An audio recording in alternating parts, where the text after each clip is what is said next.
Hello दोस्तों, नमस्कार। कैसे आप सभी लोग। भारतीय राज्य व्यवस्था की आज की क्लास में आपका पुनः स्वागत है। दोस्तों, मैं आपको भारत की राज्य व्यवस्था में फंडामेंटल राइट्स पढ़ा रहा हूँ और फंडामेंटल राइट्स में मैंने कई लेक्चर इससे पहले दिए है, उसका आप अध्ययन कर लें। और उसी क्रम में जो हम इसमें आर्टिकल्स पढ़ रहे थे उसी को हम आज आगे ले चलते हैं। ठीक है, तो टॉपिक हमारा वही रहेगा, मूल अधिकार। आप इसको मूल अधिकार कह दीजिए, मौलिक अधिकार कह दीजिए, एक ही बात है। ठीक है, तो ये आपके हो जाएंगे फंडामेंटल राइट्स। और इसमें हम आपको बता रहे थे समानता का अधिकार, समानता का अधिकार यानी कि राइट टू इक्वलिटी। और ये राइट टू इक्वलिटी में मैंने आपको आर्टिकल, इसमें आर्टिकल 14 से 18 तक का हमने अध्ययन करना है, जिसमें आर्टिकल 14 में आपको इससे पहले के लेक्चर में बता चुका हूं। आज का जो हमारा टॉपिक रहेगा इसमें मूल अधिकारों में, आज आपको बताऊंगा आर्टिकल 15 के बारे में,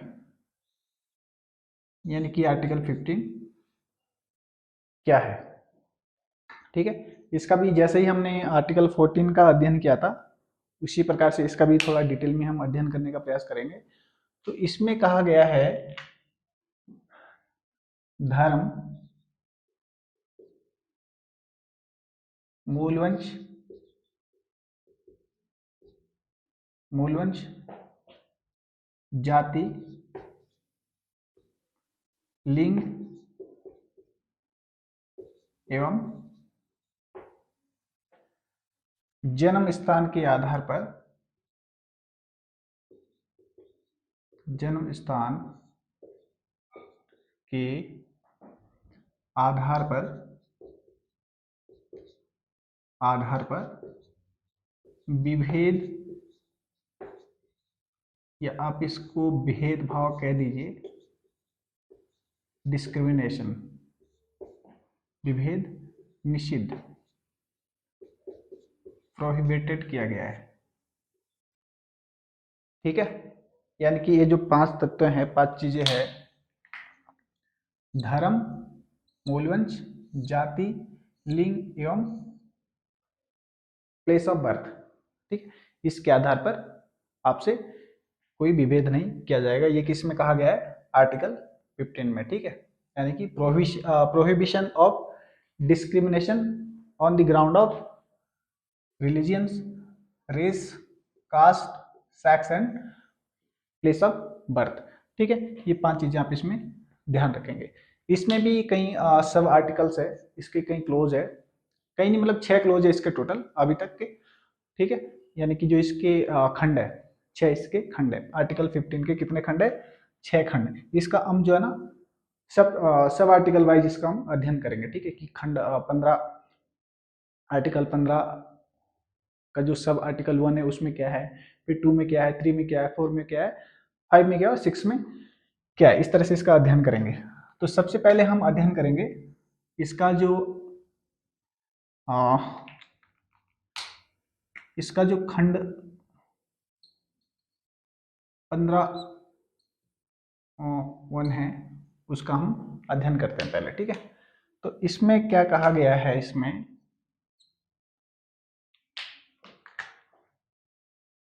राज्य, सबसे पहले एक बात और बता दूं आपको, ये जो आर्टिकल 15 है ये केवल नागरिकों को प्राप्त है। यहाँ पे आप लिख लीजिए, यह केवल नागरिकों को, नागरिकों को प्राप्त है। ठीक है, यानी कि विदेशियों को प्राप्त नहीं है, विदेशियों को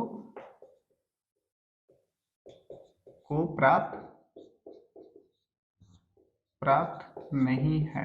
इससे पहले हमने आर्टिकल 14 जब पढ़ा था तो विदेशियों को भी प्राप्त था और नागरिकों को भी प्राप्त था। ठीक है, और ये आर्टिकल जो 15 है ये केवल इसके जो सभी खंड है, सभी सब आर्टिकल्स है, सभी क्लॉजेज है, वो केवल नागरिकों के लिए है। ठीक है, राज्य, ये चीजें आ जाएगी ऊपर, धर्म, मूल वंश, मूल वंश, जाति, लिंग एवं जन्म स्थान, जन्म स्थान के आधार पर, के आधार पर नागरिकों से राज्य, धर्म, मूलवंश, जाति, यानी कि यहाँ पे केवल शब्द आ जाएगा, केवल आ जाएगा यहाँ पे।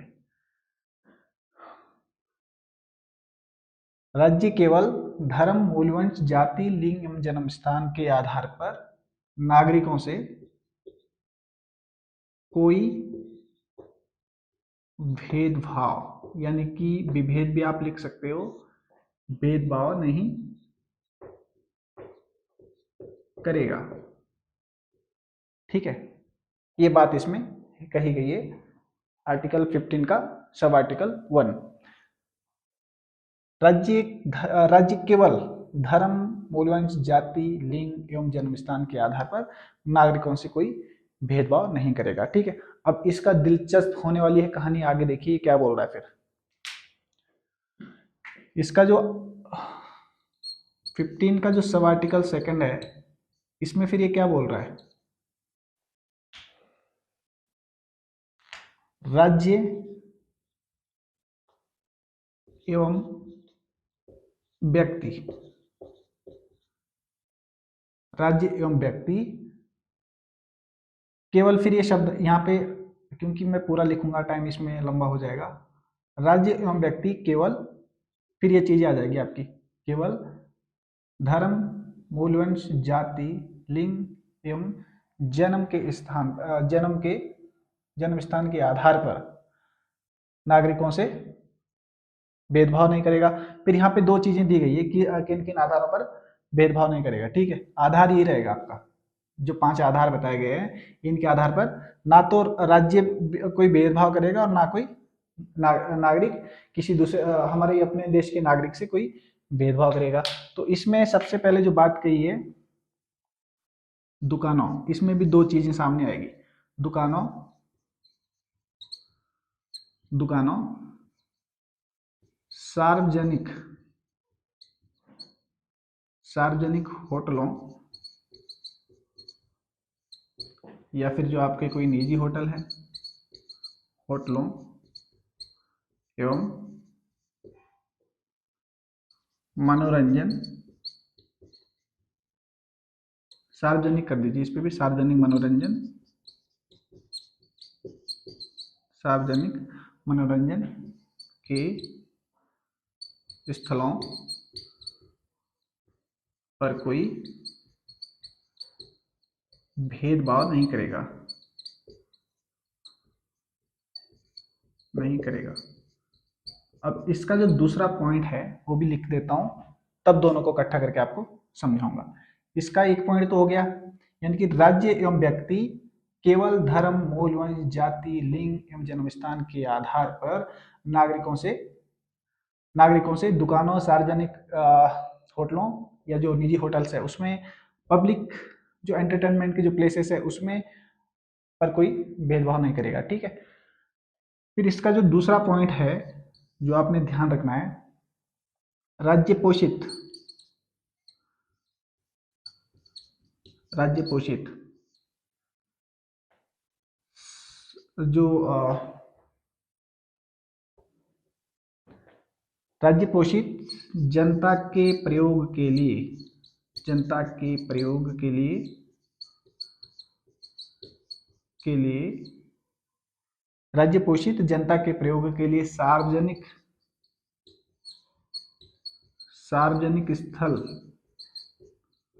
स्थलों, जैसे आपकी कोई भी ले लीजिए आप, जैसे कोई पार्क हो गया, झील हो गई, कोई झील है, ठीक है, उसी प्रकार से आपके स्नान घर हो गए स्नान घर हो गए, ठीक है। उसी प्रकार से जैसे सड़कें हो गई, सड़कें आदि बहुत सारी चीज़ें आ जाती है इसमें, जैसे स्कूल हो गए आपके, ठीक है, कॉलेज हो गए, सारी बहुत सारी चीज़ें आ जाती है। तो इनमें भेदभाव नहीं करेगा, ना तो व्यक्ति भेदभाव करेगा और ना ही राज्य भेदभाव करेगा, ठीक है। तो इस पे जो है ना, पहले वाला ये पॉइंट समझते हैं, ये तो क्या नाम, ये चीजें जो ये पहला क्लोज है इसका, इसको समझते हैं, ठीक है। केवल धर्म, मूलवंश, जाति, लिंग एवं जन्मस्थान के आधार पर इससे कोई भेदभाव नहीं करेगा, ठीक है। भाई राज्य ऐसा तो कोई काम नहीं करेगा कि वो किसी एक जाति के लिए कोई और कानून बनाए, ठीक है, दूसरी जाति के लिए कोई और कानून बनाए, ठीक है, हिंदू के लिए कोई और कानून बनाए, मुस्लिमों के लिए कोई और कानून बनाए, सिख, जैन, पारसी जो भी है उनके लिए कोई और कानून बनाए, ठीक है। तो इस प्रकार से ये डिस्क्रिमिनेशन नहीं करेगा जो स्टेट है, ठीक है। फिर इसका जो सब टाइटल 2 है 15 का, इसमें केवल राज्य था, यहाँ पे केवल राज्य को टारगेट किया गया था, यानी कि राज्य के विरुद्ध था ये आर्टिकल, ठीक है। केवल राज्य को ही बताया गया था कि आप कोई भेदभाव नहीं करेंगे। फिर ये जो नंबर 2 है, इसमें राज्य को भी लिया गया और व्यक्ति को भी लिया गया कि आप दुकानों, सार्वजनिक होटलों या जो निजी होटल है उसमें, सार्वजनिक जो मनोरंजन के जो प्लेस होते हैं, ठीक है, वहां पे आप इन पांचों के आधार पर व्यक्ति से कोई भेदभाव नहीं करेंगे, ठीक है। कहने का तात्पर्य यह है, सपोज कीजिए कोई दुकान है, आप दुकान में सामान लेने गए, ठीक है, तो भाई कोई दुकानदार अपनी दुकान पे ये बोर्ड तो चस्पा नहीं करेगा कि इस धर्म के व्यक्ति या इस जाति के व्यक्ति, इस लिंग, ठीक है, या महिला, पुरुष, बच्चा जो भी है, कि भाई आपको या आप वहां के रहने वाले हो, आप इस दुकान में प्रवेश नहीं कर सकते, ठीक है। तो ऐसा तो कोई व्यक्ति नहीं कर सकता है, अगर कोई करेगा तो कहाँ जाएगा, न्यायालय सलाखों के पीछे, ठीक है। सपोज कीजिए मेरे साथ कोई इस प्रकार से करता है, ठीक है, मैं जाता हूँ किसी मॉल में शॉपिंग करने जाता हूँ, ठीक है, उस बंदे ने वहां पे बोर्ड लगा रखा है कि भाई आप फलां जाति से हो या फला धर्म से हो, ठीक है, तो आप इस मॉल में नहीं आ सकते हो। अगर तो मैं एजुकेटेड हूँ, मुझे मुझे पता है कि नहीं भाई, मैं तुझे जो है ना आर्टिकल 15 का जो सब आर्टिकल 2 है उसके तहत मैं तुझे न्यायालय में देखूंगा, ठीक है। अगर तो मुझे पता है, मैंने इस आर्टिकल को पढ़ा है, तो उस व्यक्ति को मैं सीधे चुनौती दूंगा। अगर मुझे पता नहीं है, मैंने आर्टिकल्स अपने पढ़े ही नहीं, फंडामेंटल राइट्स जो है मुझे वो पता ही नहीं, तो मैं क्या करूंगा, डर के मारे वहीं से वापस हो जाऊंगा, ठीक है।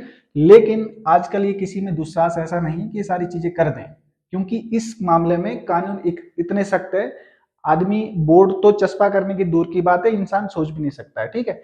क्यों? क्योंकि हमारा जो संविधान है उसमें व्यवस्था की गई है कि समाज में जो है ना समानता आए, ठीक है, यानी कि जो सामाजिक रूप से पिछड़े हैं, आर्थिक रूप से पिछड़े हैं, ठीक है, या भौगोलिक रूप से पिछड़े हैं, ठीक है, किसी भी प्रकार से शैक्षणिक रूप से पिछड़े हैं, ठीक है, उनके लिए विशेष प्रावधान किए गए हैं संविधान में, ठीक है। तो इस प्रकार से सारी व्यवस्था यहाँ पे की गई है। सार्वजनिक होटलों, अब किसी भी होटल में आप चले जाइए तो यहाँ पे अभी ये नहीं लिखा रहता है कि ये इस व्यक्ति का इस जाति धर्म का व्यक्ति यहाँ पे आएगा, या यहाँ से सिर्फ पुरुष ही आएंगे, महिलाएं नहीं आएगी, ठीक है। तो इस प्रकार से ये 5 चीजें, धर्म, मूलवंश, जाति, लिंग, लिंग से आप समझिए महिला और पुरुष, ठीक है, जन्म स्थान के आधार पर भेदभाव नहीं करेगा, ठीक है। तो ये जो जितने भी पब्लिक प्लेस है, मनोरंजन के जो पब्लिक एंटरटेनमेंट जो प्लेस है, वहां पे भी भेदभाव नहीं करेगा।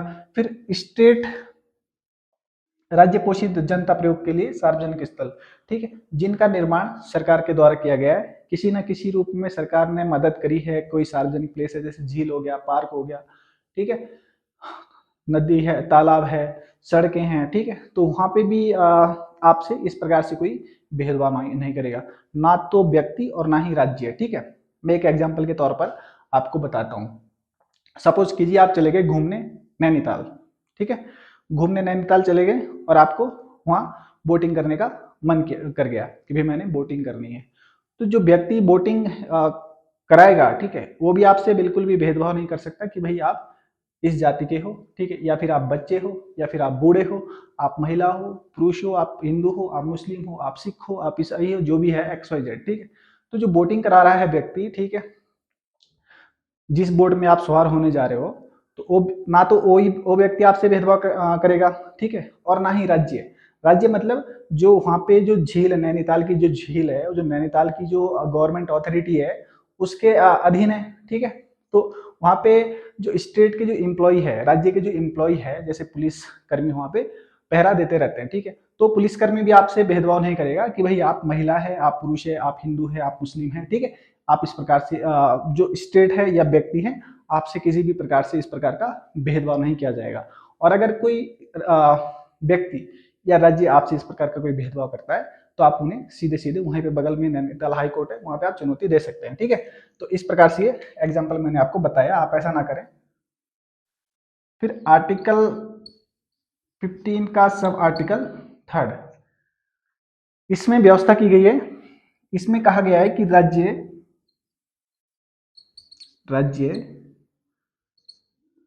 इसमें स्त्रियों का उल्लेख किया गया है हमारे संविधान में। राज्य स्त्रियों, या आप महिलाएं भी कह सकते हैं, राज्य स्त्रियों एवं बच्चों, या आप इसको बालकों कह दीजिए, बालकों के उत्थान के लिए विशेष प्रावधान करेगा, विशेष प्रावधान करेगा या कर सकता है, ठीक है। ये चीजें किसमें, आर्टिकल 15 का सब आर्टिकल 3।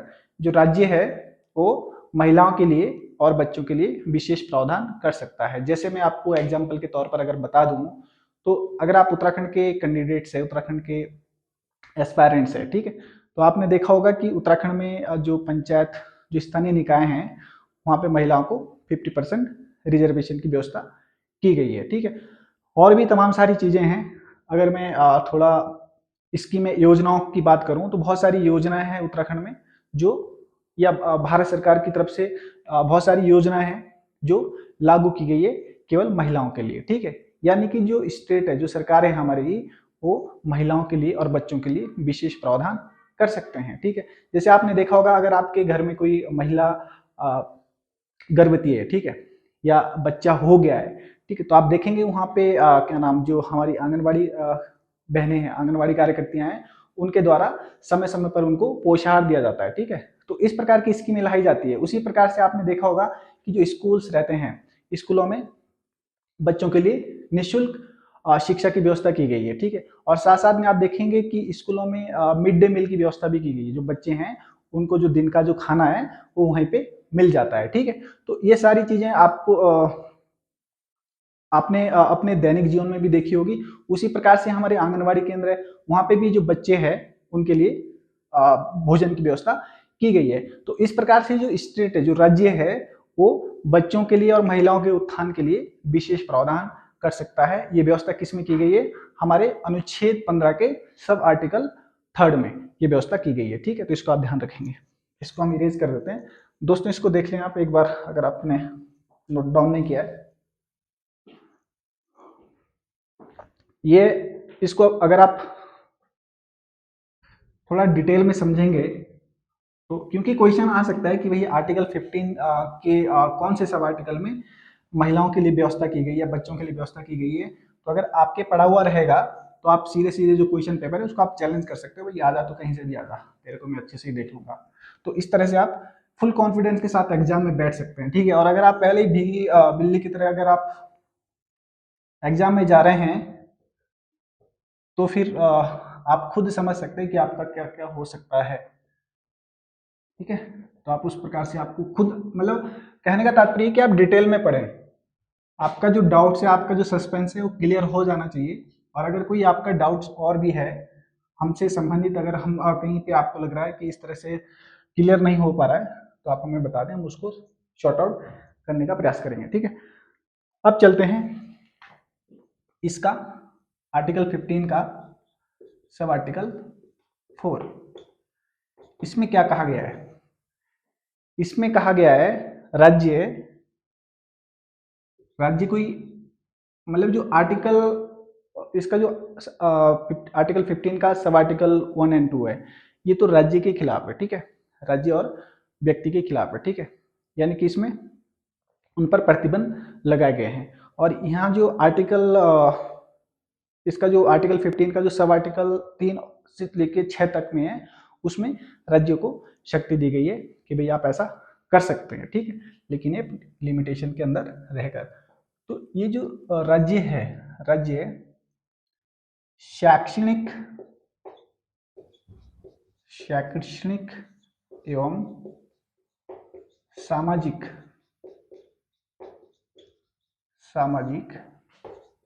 रूप से पिछड़े वर्गों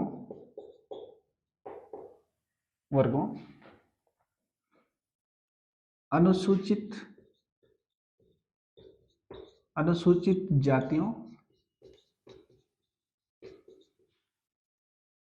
जातियों एवं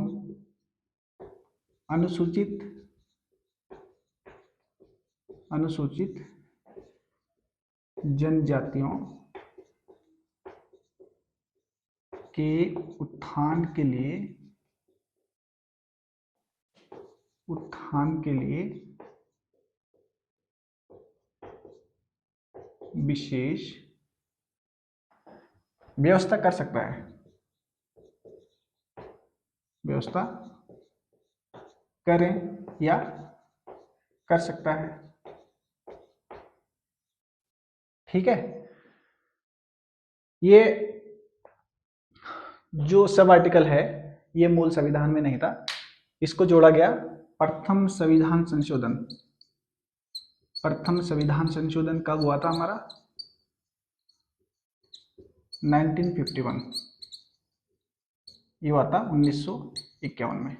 उस समय ये व्यवस्था जोड़ी गई कि राज्य शैक्षणिक और यानी कि जिनका जो प्रतिनिधित्व है वो शिक्षा में कम है या सामाजिक रूप से जो व्यक्ति पिछड़े हैं, ठीक है, अनुसूचित जाति जनजाति के जो लोग हैं उनके उत्थान के लिए राज्य व्यवस्था कर सकता है। ठीक है, और इसी के तहत आपने देखा होगा जो हमारी लोकसभाएं हैं या आपके जो विधानमंडल है, विधानसभा है या राज्यसभा है, राज्य परिषदें हैं, ठीक, यानी कि संसद और विधानमंडलों में अनुसूचित जाति और जनजातियों के लिए क्या किया गया है? आरक्षण की व्यवस्था इसमें की गई है, रिजर्वेशन की व्यवस्था की गई है। जैसे उदाहरण के लिए संसद एवं विधानमंडलों में एससी यानी कि शेड्यूल कास्ट, अनुसूचित जाति, इसमें कंफ्यूजन हो रहा है, अनुसूचित जातियां, schedule caste and schedule tribe, SC and ST के लिए आरक्षण की व्यवस्था इसमें डिटेल में तब बताऊंगा जब इसमें आपको जो राजनीतिक दल है, जो चुनाव पद्धति है उसका अध्ययन करेंगे, तब ये आपको बता दूंगा कि एससी के लिए कितनी सीटें रिजर्व है संसद या विधानमंडल में और एसटी के लिए कितनी है, ओबीसी इस श्रेणी में नहीं है फिलहाल। ठीक है, आरक्षण की व्यवस्था उसी प्रकार से आप देखते होंगे जब कोई विज्ञप्ति निकलती है किसी पद के लिए, तो उसमें जो अनुसूचित जाति या जनजाति या ओबीसी के जो कैंडिडेट्स रहते हैं उनके लिए आवेदन जब फॉर्म भरे जाते हैं, ठीक है, तो वहाँ पे छूट रहती है। ठीक है, किसी का मान लीजिए अगर आप जनरल कैटेगरी से हैं, ठीक है, तो उनको जैसे 600 रुपये हो गया तो उनका 100 रुपये 200 रुपये इस तरह से निर्धारित किया जाता है, तो उसमें शुल्क में छूट दी जाती है। ठीक है, शुल्क में छूट दी जाती है, शुल्क में छूट। ये किस आर्टिकल के तहत है? आर्टिकल 15 का सब आर्टिकल 4। अब चलते हैं आगे। अब इसका जो 15 है, 15 आर्टिकल का सब आर्टिकल 5, सब आर्टिकल 5 में क्या किया गया है? इसमें ये चीजें मैं यहाँ पे लिखूंगा नहीं क्योंकि इतना टाइम अगर एक आर्टिकल में लगेगा। राज्य शैक्षणिक सामाजिक रूप से पिछड़े वर्गों, अनुसूचित जातियों, जनजातियों के उत्थान के लिए केवल शैक्षणिक संस्थानों में आरक्षण की व्यवस्था करेगी। शैक्षणिक संस्थानों में,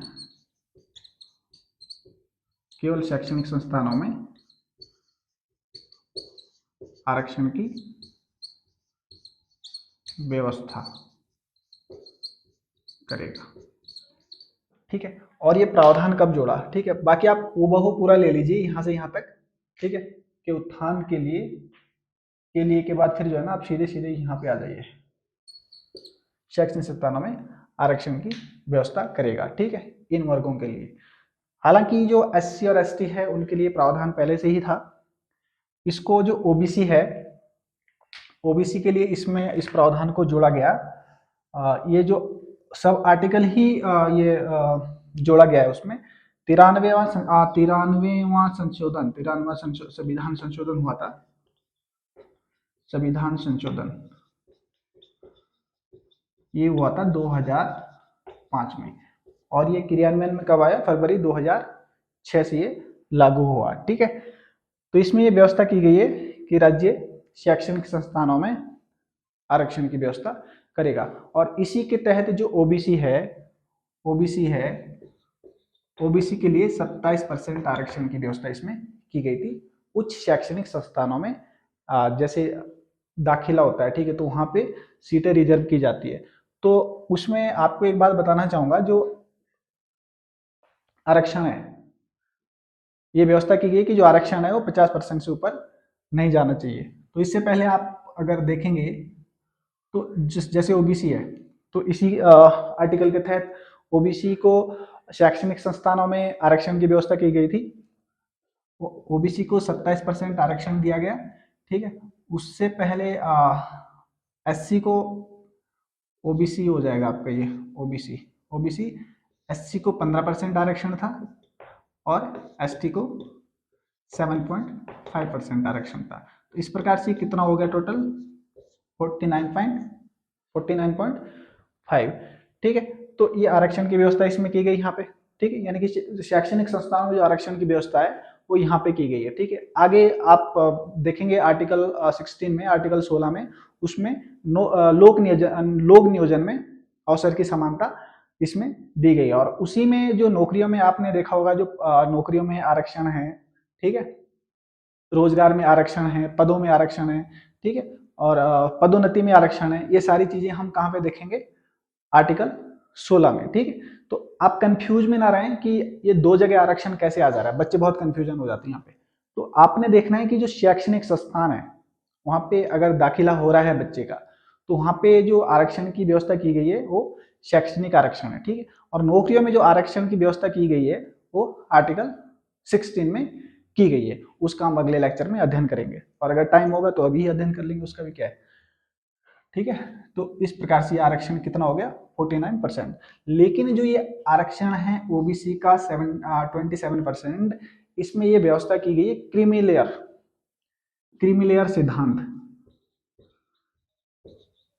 लेयर सिद्धांत यहाँ पे लागू कर दिया गया।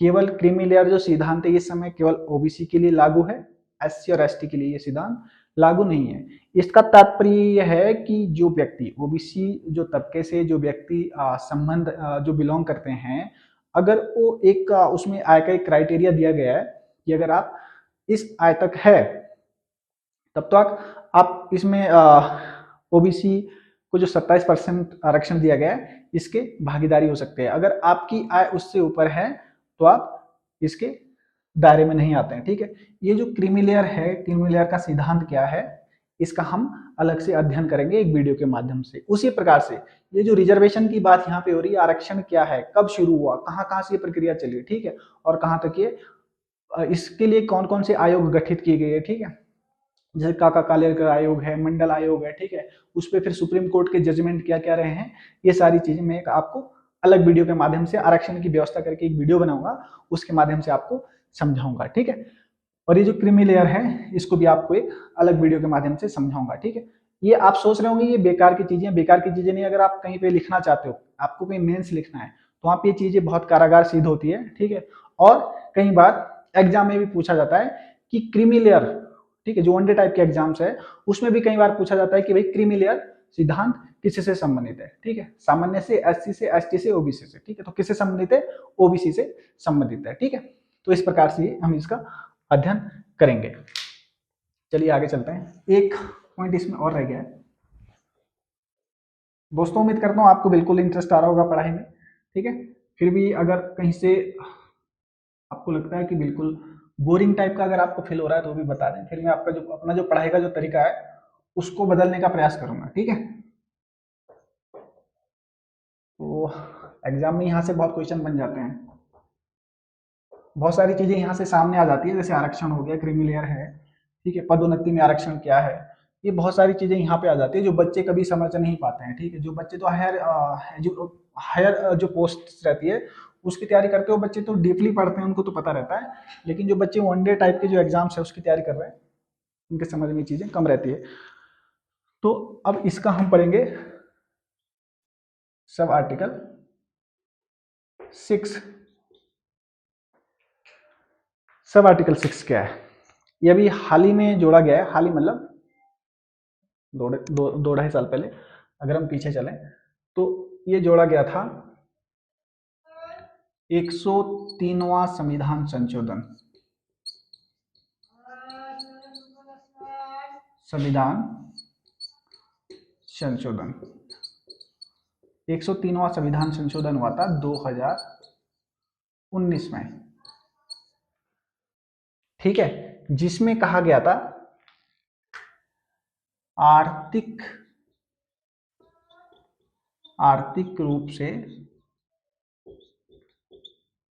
रूप से कमजोर वर्गों के लिए शैक्षणिक संस्थानों में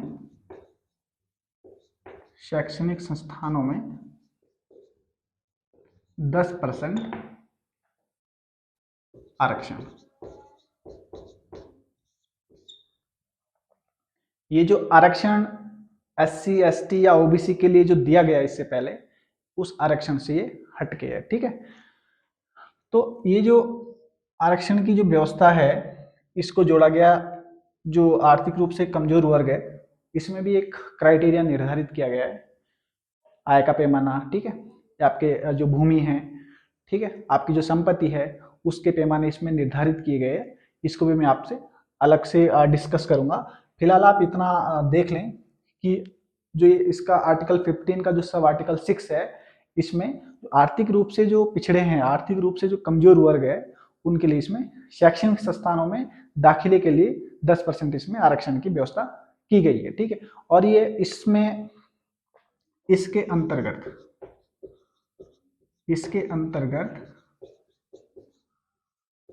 वह वे सभी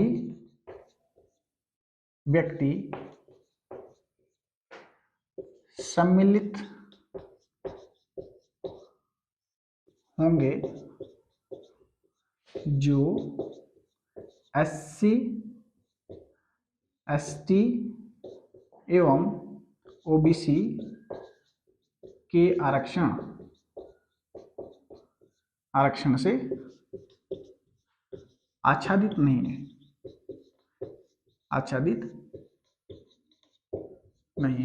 यानी कि जिन लोगों को ये आरक्षण नहीं मिल रहा है उनको ये आरक्षण मिलेगा, ठीक है, आर्थिक रूप से कमजोर वर्ग के लिए, ठीक है, यानी कि जो इकोनॉमिकली वीक है, ठीक है। इस प्रकार से व्यवस्था इसमें की गई है। और दोस्तों ये जो आर्टिकल 15 है, आर्टिकल 15 जो है ये इसमें आपने इसको सब आर्टिकल वाइज ही आपने अध्ययन करना है, ठीक है। ये आसानी से आपके दिमाग में रहेगा, अगर आप सिर्फ उसका एक ही अंश याद रखेंगे तो थोड़ा आपको समझने में दिक्कत आ सकती है, तो ये भी आप नोट डाउन कर लें।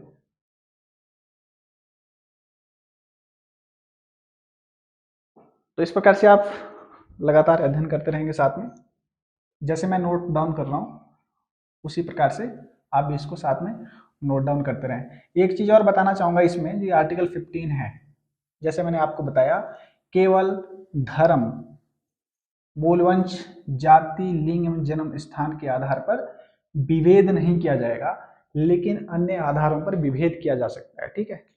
अन्य आधारों पर मतलब जैसे निवास स्थान हो गया, निवास स्थान, भाषा, इन आधारों पर भेदभाव किया जा सकता है। ठीक है, मान लीजिए मैं हूँ उत्तराखंड का रहने वाला हूँ और मुझे यूपी का कोई फॉर्म भरना है।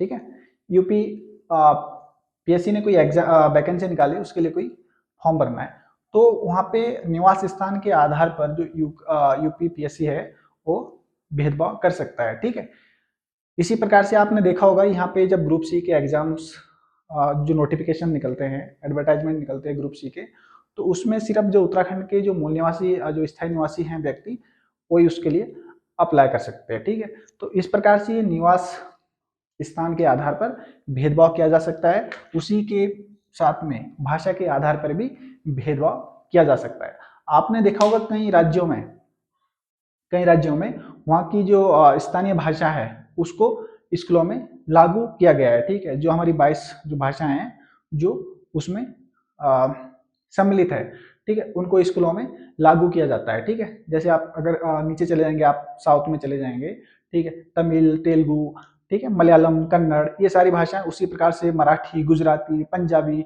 ये सारी चीजें कहाँ हैं, उनके स्कूलों में एजुकेशन दी जाती है। अगर मैं यहाँ से जा रहा हूँ, ठीक है, मुझे जाना है पंजाब जाना है, ठीक है, मैं अपने बच्चों को वहां लेके गया, ठीक है, मैं रोजगार के उद्देश्य से गया, वहां पे मैंने बच्चों का एडमिशन करा दिया, तो मुझे वहाँ की जो पंजाबी जो भाषा स्कूल में सिखाई जाती है, ठीक है, या गुजराती जो भाषा सिखाई जाती है वो सीखनी पड़ेगी। वो मैटर नहीं करता कि मैं उत्तराखंड से हूँ, यूपी से हूँ, कहाँ से हूँ। ठीक है, तो इस प्रकार से ये भाषा के आधार पर आपसे भेदभाव किया जा सकता है, निवास स्थान के आधार पर भी आपसे भेदभाव किया जा सकता है। उम्मीद करता हूँ आपके ये जो 15 आर्टिकल 15 है, इसके जो सब आर्टिकल है 6, ये आपके समझ में आ गए होंगे। आगे का जो लेक्चर रहेगा हमारा, इसमें आर्टिकल 16 आपको बताऊंगा। ठीक है, तो आप बिल्कुल ध्यान से अध्ययन करें, ध्यान से अध्ययन करेंगे तो आपके लिए भी सूटेबल रहेगा और हमें भी लगेगा कि चलो हम कुछ आपको पढ़ा रहे हैं, आपको कुछ समझा रहे हैं। ठीक है, तो मिलते हैं दोस्तों अगले लेक्चर में, तब तक के लिए धन्यवाद।